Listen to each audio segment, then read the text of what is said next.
God bless football, Billy Gill. God bless football, Mike Golic. God bless football, Mikey A. And God bless football to you, Stugotz. Thank you, Mikey A. We have a big week upon us. We do. Mikey A, you are going out to Vegas for the Jets and Raiders game. Mike Golic is calling that game. Where are we with the arrangements for you, Mikey A?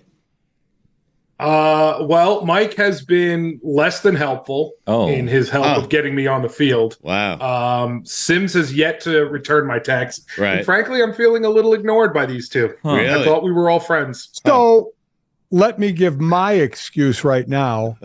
I just drove 26 hours from South Bend to Arizona. Right. Sounds like a lot of time you could be making phone calls.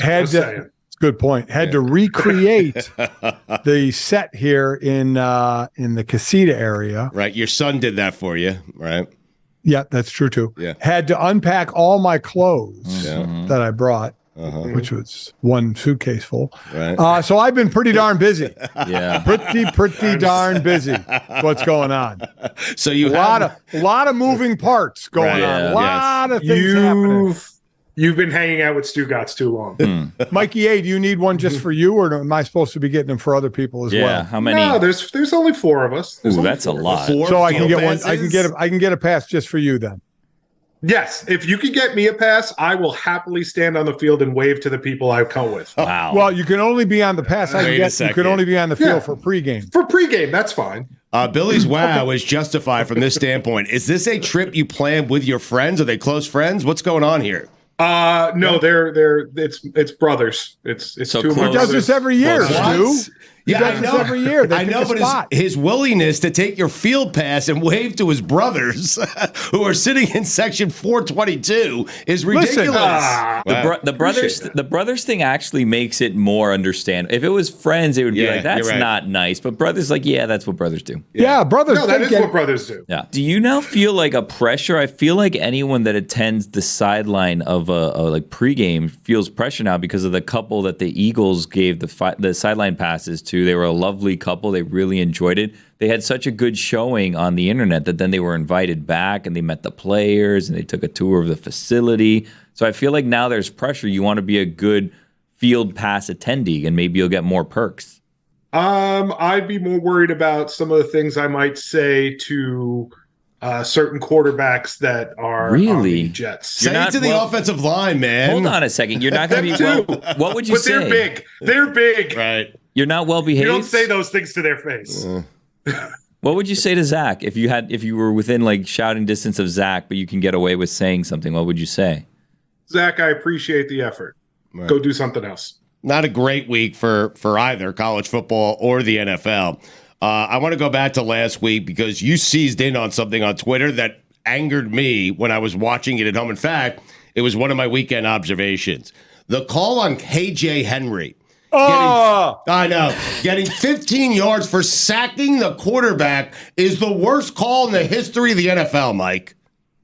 I tweeted that out, and one of the responses was great. Well, they're just protecting Mac Jones. I said, wait a minute. If the refs are picking a quarterback to protect, it ain't Mac Jones. Okay? Right. But I tweeted immediately after that one, guys. That was one. And there have been some egregious calls, horrible calls. And I actually said, as someone who played the game for a lot of years, I'm embarrassed for the NFL. I am literally embarrassed for the NFL that call would be made. And again, I'm not going to put it all on the refs because they have been just hammered by the league.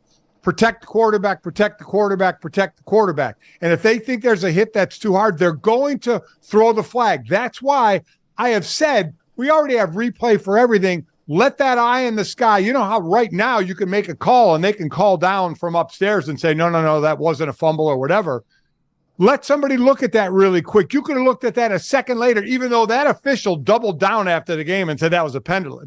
He's full of Right. That wasn't a penalty. Mm-hmm. But have somebody review that and say, no, pick the flag up. That's a joke. And I'm so sick of people saying, well, you have to break a few eggs to make an omelet. No, not when it's a sack fumble, not when it's a hit and a sack on a third down and you're off the field, not when you hit the quarterback when he's throwing and it's picked off. And then all of that's reversed because of a lame-ass call like that just negates anything you did and gives them 15 yards and a first down. I literally was. That's one of the first time, might be the first time I actually tweeted out and said publicly I was embarrassed to be part of the NFL. That's how bad that was. Mike, they're making it nearly impossible for defensive ends, for rushers to play football. Listen, between that and defensive backs, yes, defensive backs is the secondary is the most difficult position to play in the NFL right now because of hands on a person, what they let it go, what they don't let go, and then obviously hitting as well. Again, if it's a hard hit, I mean, because it happens, boom, boom, the refs are going to throw a flag, and then you have to deal with it later, but it's still a penalty on the field.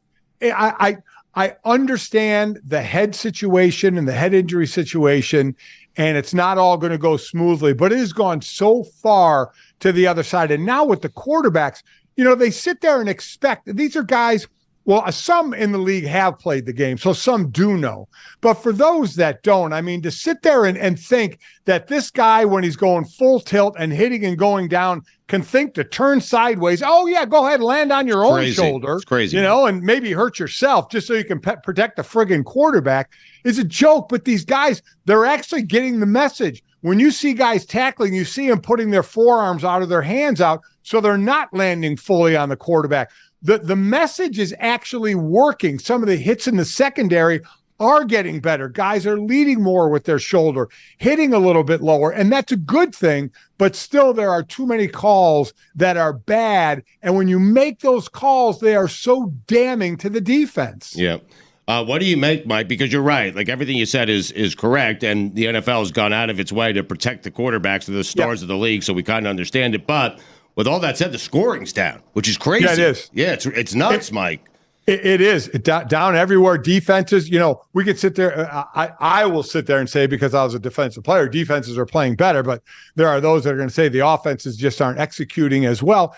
Like anything else, it's cyclical. This is a time where, maybe defense are disguising better. Here's what I'm seeing more of, especially on the lines.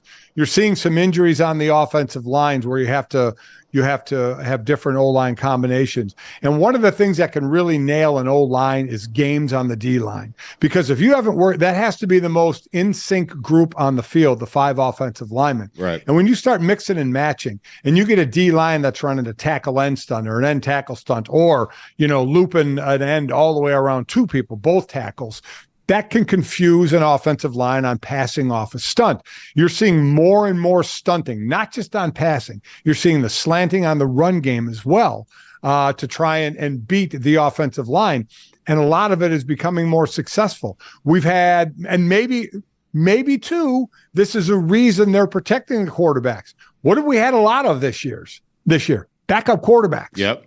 Backup quarterbacks playing. And while every story isn't going to be the Josh Dobbs story. These backups are going to come in and they may look good in the beginning, but then they're going to play like they're a backup quarterback, and you're going to have more turnovers or not as efficient of an offense. So like anything else, it's a combination of those things. Mike, we'll finish off with college at the end here, but as a former defensive lineman who lined up next to Reggie White, next to Clyde Simmons, next to Jerome Brown, is Myles Garrett the best defensive lineman in football right now?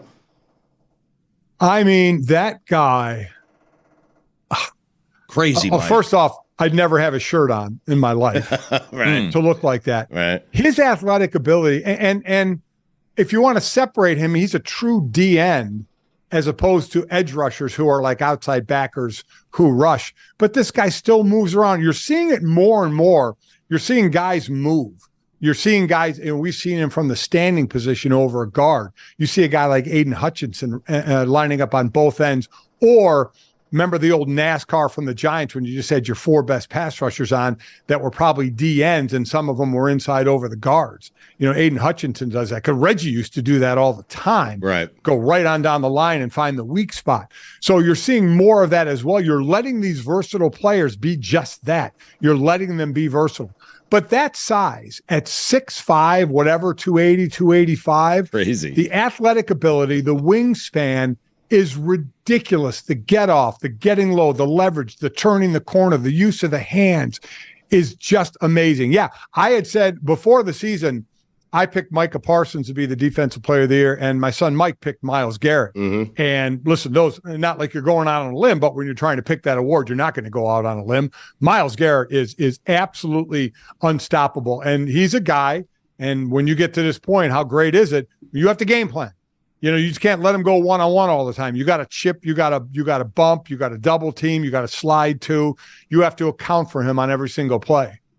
Mike, I don't like that you seem to not feel good about where your body's at. Like because you look great. Yeah, you said if you were Myles, you'd always have your shirt off. I feel like there's a lot of people around this country and, internationally that see you and like, if I look like Mike Golic right now, I'd be walking around with my shirt off all the time. Myself included, by the way. I feel like you're in better shape than I am. Same. Yep. Billy, when I was in the best shape of my life as a professional athlete, it was one of the years I was with the Eagles.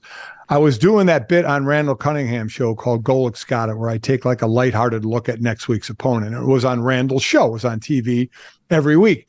And there was a scene where they made a bunch of robot players. I won't get into it fully, but part of it, taping, I had my shirt off. I was bare-chested for this scene. And I did it, no problem.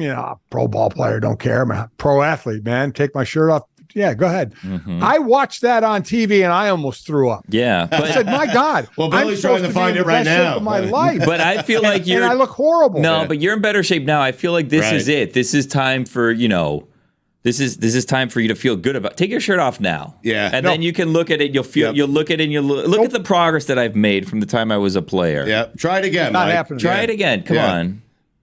Oh, there, Mike. whoa, you see? All right, a little higher. Mike, I am telling you, you look great. I mean, look at those guns. Jesus Christ. What are you benching now? All right, I just cramped up. I haven't benched since I got my second shoulder operation, which is a reconstruction in 1989. I haven't bench pressed since. Really?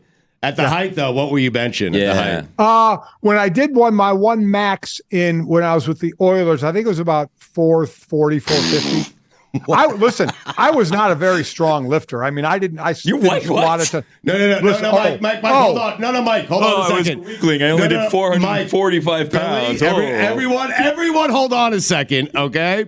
Because, Mike, I want you to explain this to Billy. Billy was blown away by that. And the fact that you don't think it's a lot is probably because you were lifting weights right next to Jerome Brown. So go ahead and explain. Well, no, Jerome actually didn't lift a whole lot. Okay.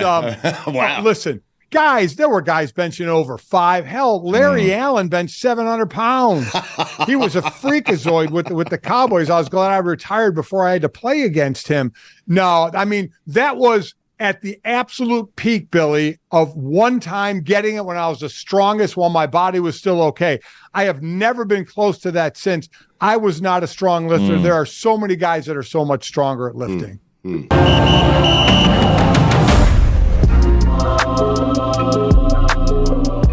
Mike, when you look at the Jets, and they're hard to look at, but when you look at the Jets and you see that defense and you see their ability to get to the quarterback with just 4, which is one of the most important things to have in this sport, and you see Breece Hall and you see Garrett Wilson, do you ask yourself, how did the Jets, after the Aaron Rodgers injury, how did they not go out and get someone like the guy you mentioned earlier, Josh Dobbs?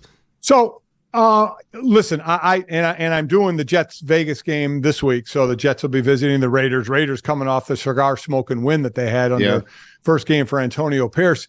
And I look at that and I see back when I was in Philly and our offense was struggling and our defense was the best in the league, that it gets to the point where you understand you don't have many opportunities. And now, granted, this was a year we lost Randall Cunningham, just like the Jets lost Aaron Rodgers, but still you expect more. And when you're not getting it, you kind of get that animosity as you're going on the field and the offense is running off the field. You're like, come on, guys, and we had a bunch of A-type personalities in that locker room back in Philly, and it got a little raucous in the locker room at times, offense, defense, that way, because they have the defense capable of being in the playoffs and making a run in the playoffs. And listen, we all said it from the beginning. And people are like, well, who are you going to get that's going to make a difference? I said, I don't know, but get a veteran. Get somebody Right away, they should have got somebody just to have as a presence in case you needed them. And then as you got closer to the trade line, maybe figure out, okay, maybe we trade for somebody else, because it wasn't going to be a money thing. If you traded, it was some assets that you were going to have to give up. But be prepared there, because everybody in the locker room, they know, they see writing on the wall more than anybody else. And I'm sure a lot of them are going, all right, let's have a backup plan here. Let's have somebody else. Yes. It almost seemed to me like they were kind of protecting Zach Wilson's psyche by saying, listen, we're not bringing anybody else. You're the guy. You're the guy, which is fine to say you're the guy, but bring in somebody else and be prepared in case you need that somebody to come in and keep your head above water a little bit. Would it have made a difference? I don't know. But the other thing is, the other players in that locker room would have seen, okay, they're making an effort here. They're making an effort to have a veteran backup. They're someone not sticking who's us with carried Zach, the water right. before, Yes. and can maybe do it again. So I was surprised then, but they're where they are right now, which is still, I mean, it didn't look good certainly last night, but I love this defense. And if you can get, man, Breece Hall, he is just fun to watch. Good. Garrett Wilson, but you know what? When you're this type of an offense and team, you can only afford so many mistakes, and losing 3 fumbles, I mean, is just going to absolutely rope you, because it's not like the Chargers offense did anything big. They had under 200 yards of total offense. No, the 3 fumbles and the special teams touchdown. Yeah, exactly. Right. Mike, is it crazy to think that the Jets may actually be operating thinking Aaron Rodgers could come back this season? No. It's crazy. No, in my opinion, there is no way they are expecting that. Even if they make the playoffs, I do not expect that to happen. Now, let me say, an Achilles injury, just like blowing out an ACL, blowing out an Achilles, you're like, okay, see you next year, no matter what, right? Even if you did it in the first game, it's see you next year. Where we are with some of these new surgeries, like the ankle surgeries, the tightrope surgery, they call it, that we've seen, Alabama do, and now other guys have gotten it. Brock Bowers from Georgia, the tight end, got it as well. That brings you back quicker. And what they're talking about, kind of new Achilles surgeries, it is somewhat stunning to see him walking around the way he is, lightly doing a little bit of a drop and throwing a ball. It is impressive, but still, that's a way, way long way from actually putting pads on. And remember, I'm not going to sit here and destroy the O-line, but take the year off, destroy them, Mike. They stink. Well, but see, the thing about it is, Stu, when you have so many different O-line combinations, that's hard. Right. That's tough to do, and that's a position they're in. Mm-hmm. So, I mean, listen, they're out there going balls out, giving it their best. But, man, guys are just getting cherry-picked from one position to the other. And I know it's pro sports, and you're supposed to be ready. But when you're doing that, man, nobody cares that you're down, 2-3 offensive linemen. They're going to pick on you, and they do. So that's the other thing. To think Aaron can come back and stand in the pocket with the rush that's coming on, at least Zach Wilson can move some. Right. It's not happening. There is no way that's what they're playing for. They have just put their eggs in our defense, Zach Wilson managing the offense with Breece Hall and Garrett Wilson. I will say, I can't remember the last time I've seen a game where both quarterbacks, no touchdowns, both quarterbacks, no interceptions. That was pretty interesting. Yeah. Yeah, it was crazy. It was, the Jets are a disaster. That's all I could say. and yet they're kind of right Mike, there. It took 2 miracles, though. One against the Giants, one against the Bills on a punt return. So what, man? You know what? You take them when you can get them. But with Dobbs, we're 6-2. I'm telling you right now, we are. They don't care how you get there. Just get there, right? Yes. Mike, how impressed have you been with C.J. Stroud? Well, I had said all along, I'm not going to sit here to blow my own horn, but I said he would be the first quarterback off the board that I would take. Okay. Now, I guess you could sit there and say Carolina or Houston is a better team than Carolina. Now, it's not like a difference of like the Kansas City Chiefs and, the New York Giants difference, or pick another bad team, the Arizona Cardinal difference. But it's interesting. What do we think C.J. Stroud would be doing if he was on Carolina? What if he were the first pick and was on Carolina? Carolina's not as good a team defensively or offensively. So I don't know what the answer would be, but I liked them both, but I liked C.J. Stroud a bit more to be the first quarterback coming off the board.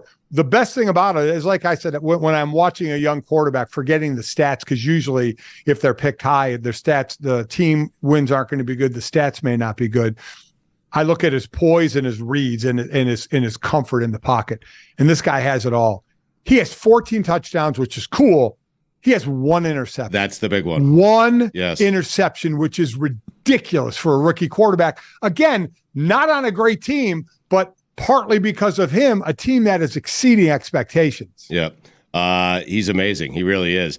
Mike, let's switch over to college here with Michigan. Where are you at with this? Now, the NCAA is getting involved. The Big Ten's getting involved. The only one not getting involved is Michigan, which I love. Where are you at with all this? So here's what I think is going to happen. Michigan or the Big Ten can discipline, but I still haven't read anywhere or seen anywhere or been told by anybody that they can do any more than fine the school or the team or suspend the coach. Right. Because we know what all the ADs who were bitching and moaning to the commissioner were saying. They want them locked out of the postseason. Yes. Right. And the commissioner's like to himself, wait a minute, listen, guys, having a Big Ten team or maybe 2, if it falls possibly right, in the college football playoffs brings a hell of a lot of money into this. So that's not happening. And I don't even know if he has the power to say, you're not going to the postseason, meaning the Big Ten championship and or the college football playoffs, which is separate from the NCAA, by the way. So I don't think he can do that. So the most you're going to get, I would say, is a 2-game suspension. And you know what? It doesn't matter. I know Michigan's going to Penn State. Michigan's going to roll Penn State. I agree. Penn State has a good record. They're not as good as their record against top teams as far as I'm concerned. They don't throw the ball vertical enough. Michigan is going to pound them. And they're going to win that game by double digits, in my opinion. And they're going to beat Ohio State. They're going to go undefeated, and they're going to be in the Final Four. So nothing is going to even – so I don't see the Big Ten doing any more than a 2-game suspension. And then literally, I'm not being facetious when I say this, we'll get the NCAA ruling on this in probably 2026. They're that slow. Right. I'm serious. No, I know. I know you are. It's funny. They'll vacate the championship then. By the way, right. There was a great article in The Athletic by a coach, an assistant coach for a team that's not on Michigan's schedule. And he is the sign stealer for that said team. And when I say sign stealer, I don't mean illegal sign stealing. You can steal signs. You can sit there and watch a game. You can watch coaches' footage, the game footage on TV, and steal signs. And that's perfectly legal. And that's what so many teams do. And this guy was saying Michigan just crossed the line. They left a paper trail. They were stupid about doing it. So they should get punished. But all teams do this. Right. And the one guy said, I heard Deion Sanders say that, yeah, you can mail a game plan, but you still have to execute it. And this guy said, I wish we played Colorado. I'll show Deion just how much of an advantage you have if you know the signals. And you know what? Every coach does it. And people say, is it really an advantage? Everybody wouldn't be trying to do it if there wasn't some advantage. Is it the absolute difference in every game? No, absolutely not. Can it give you a little bit of an advantage? Absolutely can. And what coach out there isn't trying for an advantage? But the way they did it, went about it with the Connor, Stallion with the porn name. It's awesome, working, though. Yeah. Just incredible. And so however they get hammered, I don't know how bad they'll get hammered, but you got a couple of years before that happens. Connor Stallions, though. All-time. He's a hero. An all-time, Michigan man. Yes. You agree with that, right? Yeah, soon to be an Alabama guy, though. Oh, yeah. He's a gun for hire is what he is. I mean, but the whole I'm not going to cooperate, I'm not going to say anything. Well, listen. That's why we're going to get a job somewhere else. He knows snitches get stitches, man. He ain't bringing anything up. I love that. No, Mike, the optics of it is so bad. The fact that he's on the sideline of a Central Michigan game, it's great. But help me out with this, because I was telling Billy this earlier in the week, and I was telling Dan and the guys, I feel like if I wanted to get down to Central Michigan sidelines, I could do it without a pass. I mean, it's not that hard. You probably could. Thank you. What? I would not doubt that you would be able to do it, in all honesty. Thanks. Okay. I bet you could. Billy, did I say send me to Central Michigan at one point? He did follow it up with and said, send me to Central Michigan. I'll do it. I don't want to go there. Yeah. Mike, I'm going to give you the handful of big games we have this Saturday. Tell us what you think, okay? Does Miami have any chance of upsetting Florida State? I think Florida State's going undefeated this year, and there's no way they can be left out of the playoffs. I mean, now remember early in the year they were playing some shaky games, barely beating teams that they should have been hammering. But I think they've come back from that pretty well. But I mean, yeah, you look early, 31-29 to Boston College. They did beat Clemson by a touchdown, which was a good win. But there were a few close games for them. But I don't see them getting tripped up this year. I see them going undefeated all the way through, probably play Louisville in the ACC title game. So I see them being undefeated. What are you smirking at, Billy? Well, because, Mike, I mean, we joke about it all the time, but Alabama's still there. Yeah. Keep an eye on Alabama. They're not going anywhere. They're not going anywhere. Listen, I agree, but we're not talking. Florida State's not playing Alabama. No, Florida State is going to run through. But they're just there, though, Mike. They're just looking at the rankings. They're there. Yeah, they're there. Oh, dude, listen, Alabama is sitting pretty right now. Yes, they are. They went through the tough part of their schedule. In my opinion, they got to walk until the SEC title game. Georgia has their toughest games coming up. Yes. Georgia's been a little susceptible against the run, and with Jalen Milroe, the quarterback for Alabama who can run, that is setting up to be an absolute gem of a matchup down the road. All right, Utah, any shot at Washington? Washington, big win last week. They're undefeated. They should be in the playoff. We'll see. Well, the thing about them is right now Oregon is playing better. What a juxtaposition we're going to have. Crazy. If Oregon and Washington get to the Pac-12 game and Oregon beats Washington, now each of their only losses has been to each other. Right. But Oregon's was late, one of the last game right before the final playoff push, the Final Four are made. Washington has not been looking that great.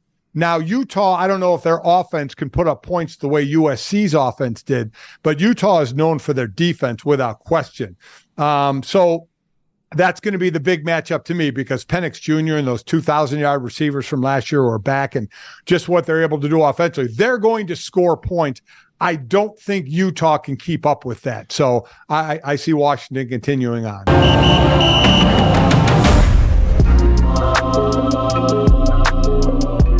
Billy. Yeah. Very exciting.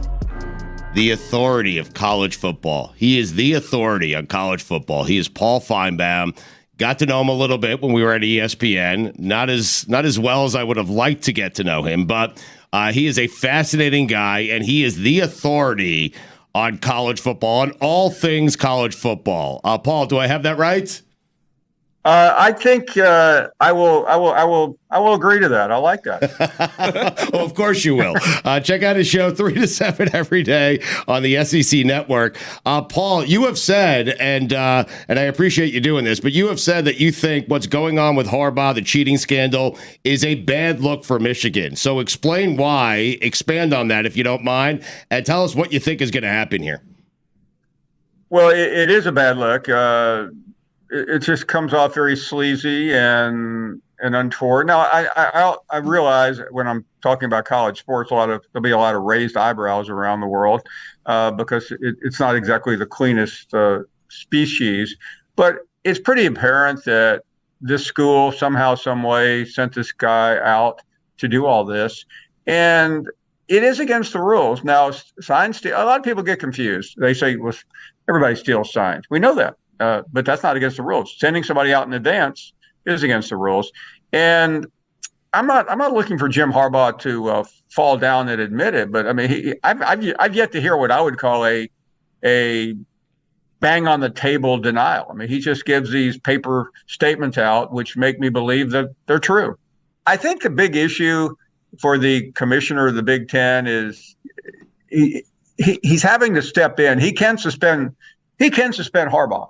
You know, a lot of you are wondering, well, what about the NCAA? Well, keep wondering because the NCAA, maybe we'll get to this in 2030. They do not care to act quickly. And even if they do, they're going to get shut down from a legal standpoint. So it's really up to the commissioner. I've had, colleagues of mine say, Michigan should be ruled ineligible for the CFP. I won't go that far, but I definitely think Harbaugh should be sad. I mean, if any of us got in trouble, you see the old suspended indefinitely pending an investigation, but you also continue to get paid. I know this crew knows a little bit about that back in your former job. So I think that's what they should do. And then there's a chance to gain some more information. And by the way, Michigan started the season without Harbaugh for 3 games. Let them finish the season without him. So you think that should be the punishment? Do you think the punishment should be suspend Harbaugh for a few games? I think until there's more information, and I think the Big Ten knows what happened. They already sent some notification that there's going to be some discipline. I think I'd like to have them look into it a little bit deeper and make 100% sure to the severity of it, because then if it is massive, then there's a whole nother conversation to have. But I think for now, Jim Harbaugh should not be in charge of this program. And also, it's minor, but the idea that Harbaugh isn't there when they win the Ohio State game or the Big Ten championship, at least it sends a message. It shows that the Big Ten is doing something. And I know a lot of folks are saying, hey, you cover the SEC. Can you imagine the SEC doing this? I can. I mean, I think if it's so egregious and the majority or preponderance of the coaches get on a call with the Big Ten commissioner and say, yeah, we know this is going on. I'm not saying that's evidence, but there's certainly a lot of strong signals here. There's been at least one Heisman voter that says because of this scandal, they don't think that J.J. McCarthy should get any Heisman votes. Do you think that that's a fair thing for him? I don't think that's fair. As a Heisman voter, Crazy. I'm not going to let this get in the way of who I vote for. The Heisman allegedly is supposed to be awarded to the best college football player, the most outstanding. Sometimes it isn't. It's the best quarterback on the biggest stage. But I would not hold it against J.J. McCarthy. It's just not, to me, it's not right. And I'm not trying to stand up and say these are a bunch of kids. I mean, these are a bunch of kids some of them are making millions of dollars. So let's not get carried away here like we're talking about our Cub Scout troop. But I still don't think that's a fair punishment. Paul, is Michigan good? What's that? Is Michigan good? Yes, I do think they're. I'm sorry. That's okay. I haven't been asked a football question in so long. I was a little caught off guard. Right, because all you're doing is answering this on the field conversation. Right. I think good, Paul. On the field, really is Michigan a good football team, Paul?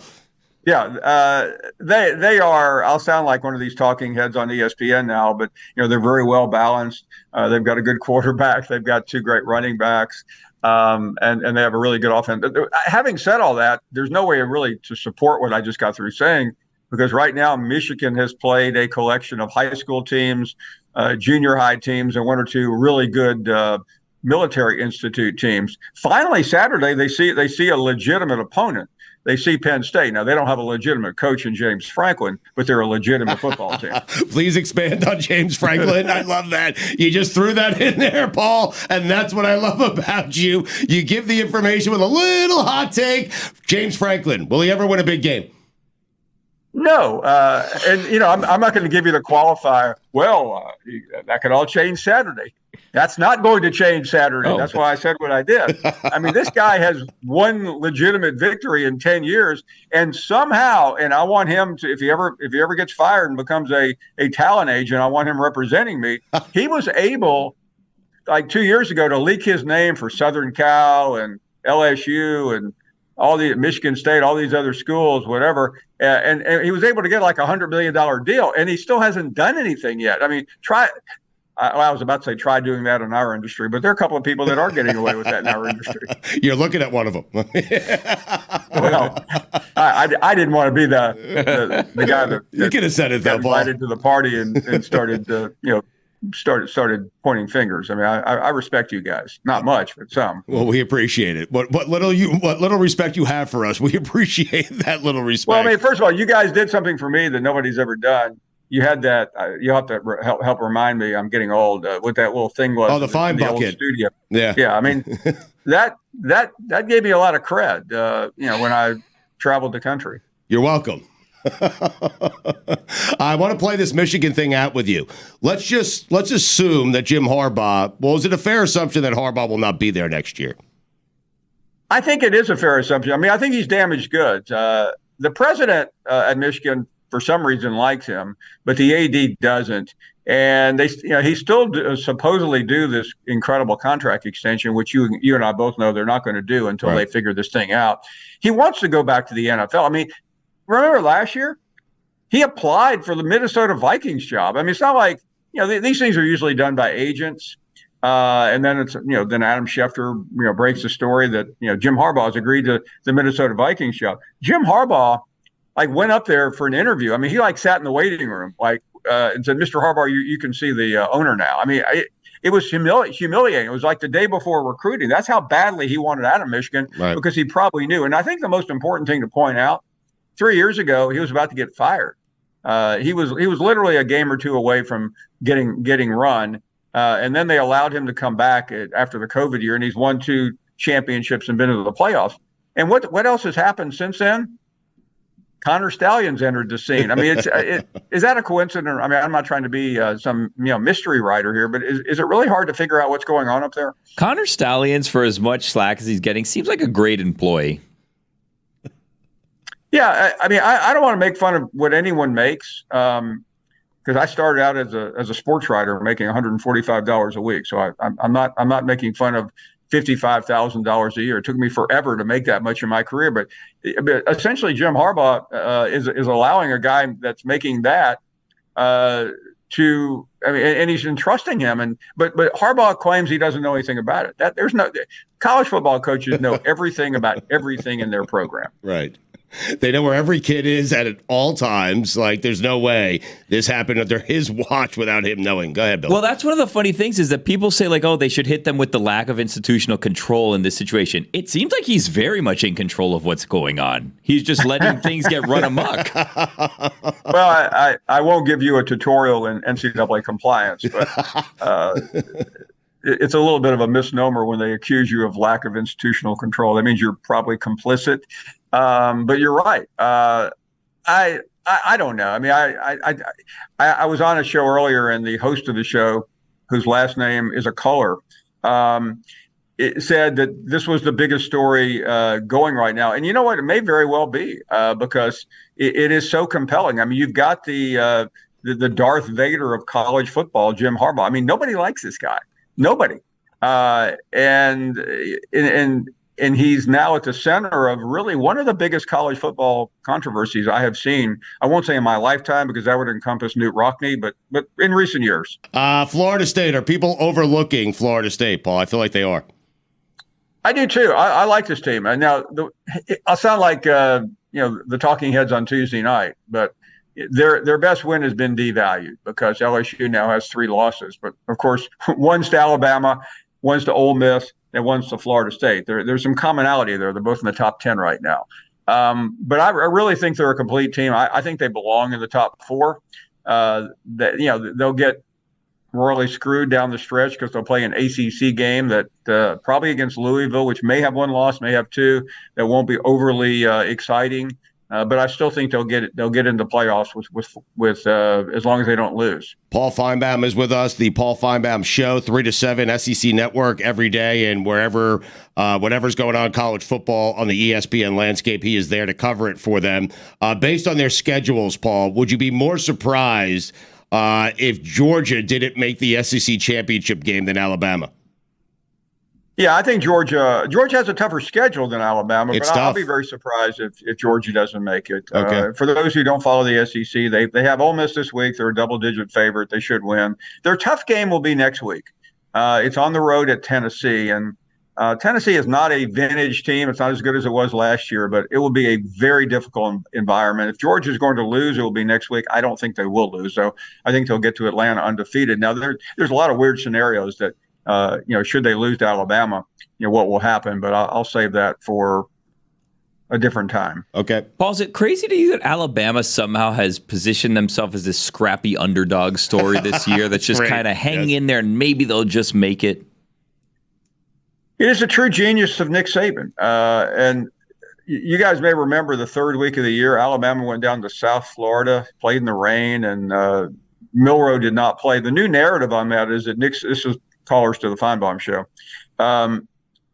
It's not a Mensa club, but this is what they said, that Saban did that purposely.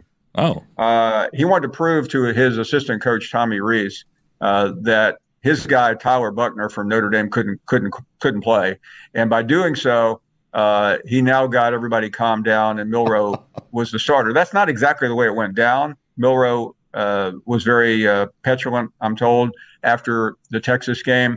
But it's a good narrative, and when it comes to the legends of the game, and Nick Saban is the biggest right now, it's the new narrative. It's the new story. Saban has this all figured out, and he also has to your point, the underdog thing worked out. I mean, nobody expected Alabama to beat anybody this year, and they have just simply rolled up a bunch of wins. Now, do they have what I would call a great win? No. They've beaten Ole Miss at home and LSU at home, and Texas A&M, which is about a 4 or 5 or whatever loss team, on the road. So far, they've done about what Alabama always does. But they have a chance for a great win, and that's if they get that win, they're in, right? Yeah. Oh, absolutely. Yeah. And they're capable of it. Right. And so you think Mississippi, no chance of beating Georgia this weekend, right? I don't. Lane Kiffin is a quirky coach. He's capable of a perfect game as a play caller, but I haven't seen that. I haven't seen it at Ole Miss yet. Is Lincoln Riley an overrated coach? Yes, absolutely. Really? I give Lincoln credit. He got beaten a couple of playoff games at Oklahoma, just overmatched. I mean, destroyed. He got the job out in LA, and he got everybody thinking that he was the new Pete Carroll, and some of our friends in talk radio out there just fell in love with him and promoted him as the greatest coach in college football. And he still hasn't proven that to me. The Alex Grinch thing, he was the defensive coordinator that just got fired. I mean, Lincoln went all in on that guy, and they could never stop anybody. And this season has been a mess. I mean, he has the best player in the country, and he's getting no results. It will be a little bit like last year at Alabama with Bryce Young, when you look back and go, how did that guy not win a national championship at Alabama? But he didn't. All right, 2 more. We'll get you out of here, Paul. Is Oregon playing better than anyone in the country right now? I think they are, and I know a lot of the college football guys are saying they really don't have a lot of big wins. They will. I think Oregon probably should have beaten Washington and Seattle a couple weeks ago. Dan Lanning just apparently was taking signals from Mario Cristobal on how to blow a game, and he kept going for it when he didn't need to. I think ultimately they'll win out. I think they'll be in the playoffs. It could be a big controversy if it's Oregon versus Alabama and Texas, but they are. Bo Nix has started every game of his college career, and I think this is his 6th year or 5th year. I mean, the guy's been playing forever. Paul, we're big on frauds here. Looking at the teams this year, who do you have as the biggest fraud? I'm still not that sold on Washington. I know we all talk about Michael Penix. He's a great player, but I need to see more. If you'd asked me that 7 weeks ago, I would have said Colorado, but that's not even a germane question anymore. So Nick Saban, I just want to be clear on this. This is according to your callers, okay?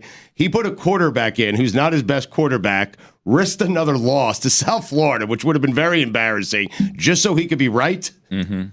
Right, that is correct. And by the way, it's not only I have a friend who's a radiologist who was listening to me on Monday, and I kind of scoffed at a caller, and she said the guy's absolutely correct. I'm saying I hope if I'm got some kind of growth going on in my brain that you're not the radiologist reading the X-rays. The thing that you guys are not taking into account, though, is Coach Saban's in complete control. He's not going to get to the point of a loss. He'll get you right up to the line, and he'll make sure they don't lose the game so that he can prove that point. Yeah, and by the way, Nick Saban is afraid of Tommy Rees, who's, I think, 31 years old. Right. And he's the offensive coordinator. I mean, I could see maybe Saban having difficulty a year ago with Bill O'Brien.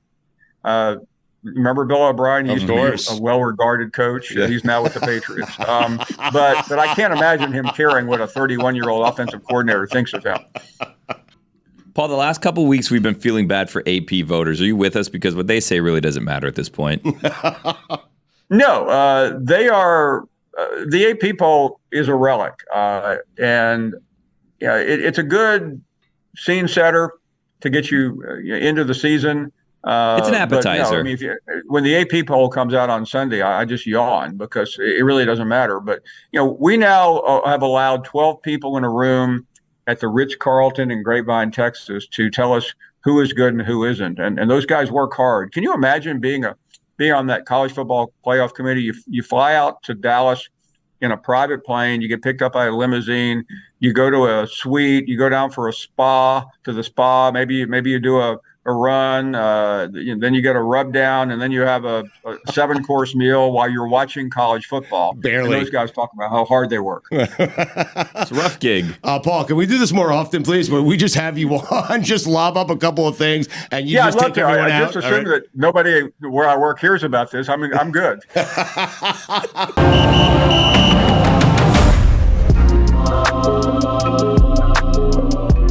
Mikey, how are you feeling this week? Because we spoke to Golic on the podcast version that you can get on Spotify, iTunes, wherever you get your podcast. We spoke to Chris Sims about you attending this game in Las Vegas between the Raiders and the Jets.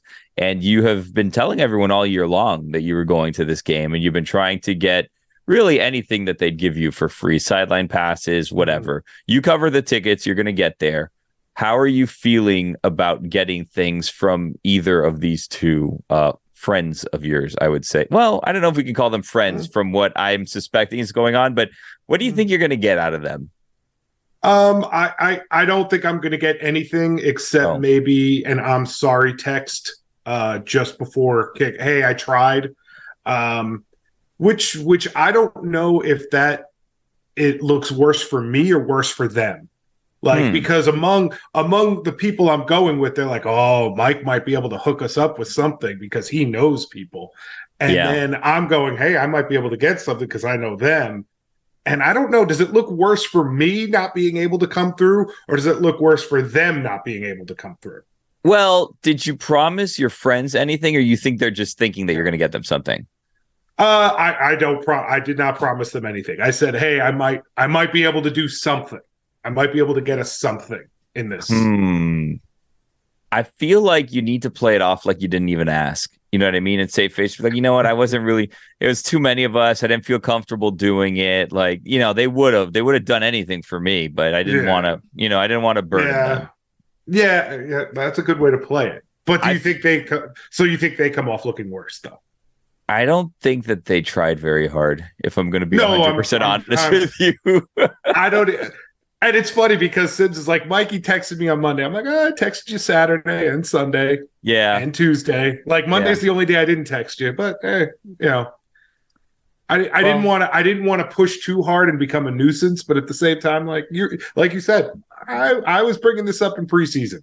Yeah. Like, this was I think they were counting on the fact that they wouldn't have to try because the game would get flexed out. And when it didn't, kind of like, uh-oh. That makes sense. Yeah. By the way, if you want to compete against us in weekly fantasy, go to dkng.co/LeBatard. I finished, no lie, I think like 4th from last week, which I didn't even know was possible. It was really, really Couldn't bad. Take the Dolphins? Couldn't take any Dolphins? Is that why? I've been trying to stay away from the Dolphins, but yeah, that's the cheat code. Just get a Dolphin and you get a bunch of points, and it didn't work out. I think that Derek Carr was my quarterback, which is not a good start. No, it wasn't good. Before we wrap up for this week, you were telling me before that you had a big week, Billy. You had a big week. What do you mean? Billy, the play you had talked about, I think it was 2 weeks ago. I wasn't even talking about that. Oh, no, but we need to talk about it because it was amazing. You said that you'd love to see a coordinated effort by a defense to just randomly point at one person and make it like they went off sides. Yeah. And I am 99% sure it happened in the Bills-Bengals game on a 55-yard field goal because everybody on the Bills started pointing at a Bengals player and they were like, oh, he jumped off sides. They're out of field goal range. And they showed the replay. Nobody moved. Nobody moved, but I think they listened to God Bless Football and they're like, this Billy, he's got some ideas. Yeah, that's probably exactly what happens. They were listening to the show. They said, he's got some ideas. I'm very popular in Buffalo. They love me there. So I'm sure that's what happened. I've heard. You were telling me that Mel Kiper has a hard job. Yes. A to Z Sports. I write about the Jets. We did a midseason mock. So they asked me to come up with a pick for the Jets. I think they had him slated at like 15, 16. And I made the pick and it was like, hey, midseason, I think they'll take this guy. And it made sense. And I have gotten so much hate mail because of one pick. And I'm like, I don't know how Mel Kiper picks an entire first round or Todd McShay picks a whole first round and gets all these fan bases mad at them. Do your bosses like this?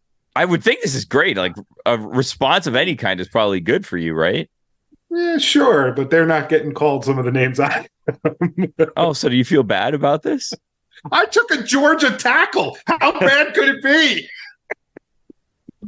God bless football. God bless it.